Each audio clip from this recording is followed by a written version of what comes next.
Salut à tous. Aujourd'hui, nous allons plonger dans un sujet essentiel pour notre bien-être émotionnel et psychologique, la résilience. Mais qu'est-ce que la résilience exactement?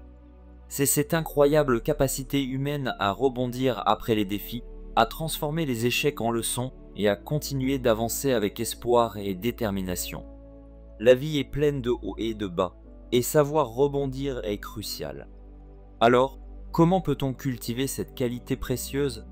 Restez avec moi, car je vais vous présenter 5 techniques éprouvées pour augmenter votre résilience. 1. Pratique de la pleine conscience, mindfulness.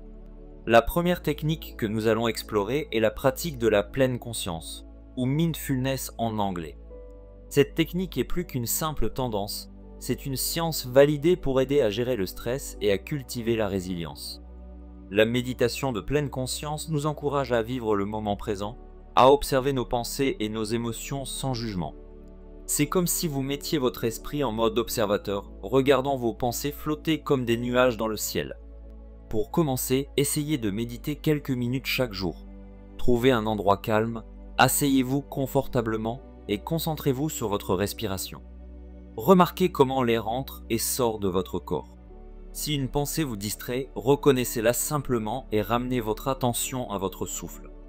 Cette pratique peut réduire le stress, améliorer votre concentration et surtout vous rendre plus résilient face aux défis.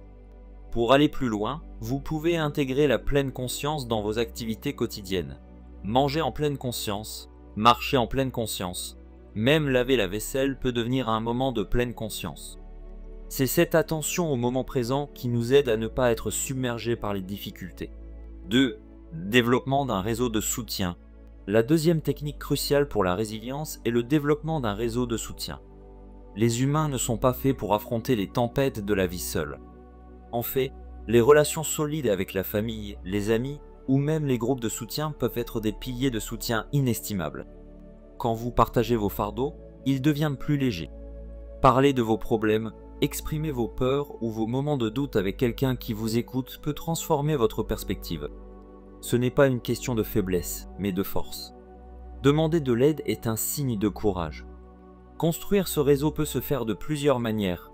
Renforcez vos liens avec votre famille et vos amis, participez à des groupes de soutien qui partagent des expériences similaires, ou même rejoindre des clubs ou des communautés basées sur vos intérêts.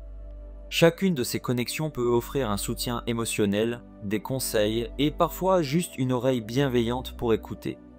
Souvenez-vous, nous avons tous besoin de quelqu'un à un moment ou à un autre. 3. Réévaluation cognitive. La réévaluation cognitive est notre troisième technique. Elle consiste à changer notre manière de percevoir les événements. Plutôt que de voir une situation comme un échec total ou comme une porte fermée, on peut la réinterpréter comme une leçon, une opportunité de croissance ou même une nouvelle voie à explorer. Quand vous vous trouvez face à un défi, posez-vous des questions constructives. Qu'est-ce que je peux apprendre de cette situation? Comment puis-je voir cela sous un angle différent?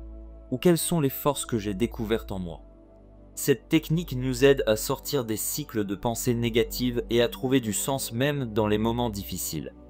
Par exemple, si vous avez échoué à un examen, au lieu de vous voir comme un échec, vous pouvez penser « je dois approfondir certaines notions, je vais m'organiser différemment pour la prochaine fois ». C'est cette réévaluation qui transforme les obstacles en tremplin. 4. Fixation d'objectifs réalistes. La quatrième technique pour augmenter votre résilience est de fixer des objectifs réalistes. La résilience n'est pas juste surmonter, c'est aussi progresser de manière durable. Définir des objectifs qui sont clairs, atteignables et qui correspondent à vos capacités et ressources actuelles peut être incroyablement motivant. Ces objectifs doivent être spécifiques, mesurables, atteignables, pertinents et temporellement définis. Le fameux principe SMART. Par exemple, au lieu de dire « je veux être plus heureux », vous pourriez dire « je vais pratiquer la gratitude chaque soir pendant 10 minutes pendant un mois ». Cependant, la clé ici est aussi la flexibilité. Si un objectif devient trop difficile ou si les circonstances changent, il est ok de l'ajuster. La résilience, c'est aussi savoir s'adapter. Chaque petit succès, chaque étape franchie renforce notre capacité à persévérer, même quand les choses ne vont pas comme prévu. 5. Soins personnels et bien-être. Enfin, La cinquième et peut-être la plus essentielle des techniques pour la résilience est de prendre soin de vous. Le bien-être physique, émotionnel et mental est la base sur laquelle la résilience se construit. Cela commence par des bases simples. Assurez-vous de dormir suffisamment, car le sommeil est le moment où votre cerveau traite les émotions et restaure votre énergie. Mangez des aliments qui nourrissent votre corps. Faites de l'exercice régulièrement, car l'activité physique libère des endorphines, ces hormones du bien-être. Mais le bien-être ne se limite pas au physique. Accordez-vous des moments de détente, que ce soit à travers la lecture, un hobby créatif ou simplement en prenant un bain relaxant. L'idée est de recharger vos batteries émotionnelles. N'oubliez pas non plus l'importance de dire non quand c'est nécessaire pour vous protéger contre le burn-out et de dire oui à des moments de plaisir et de rire, car le bonheur et la joie sont aussi des éléments de résilience. Voilà, ces 5 techniques peuvent vraiment changer la manière dont vous affrontez les défis de la vie. La résilience ne se bâtit pas en un jour, c'est un voyage. Soyez patient avec vous-même, commencez par de petites étapes et souvenez-vous que chaque pas en avant, aussi petit soit-il, compte. Si vous avez aimé cette vidéo, n'oubliez pas de la liker, de la partager et de vous abonner pour plus de contenu sur le développement personnel et le bien-être. Ensemble, nous pouvons tous devenir plus forts. À la prochaine.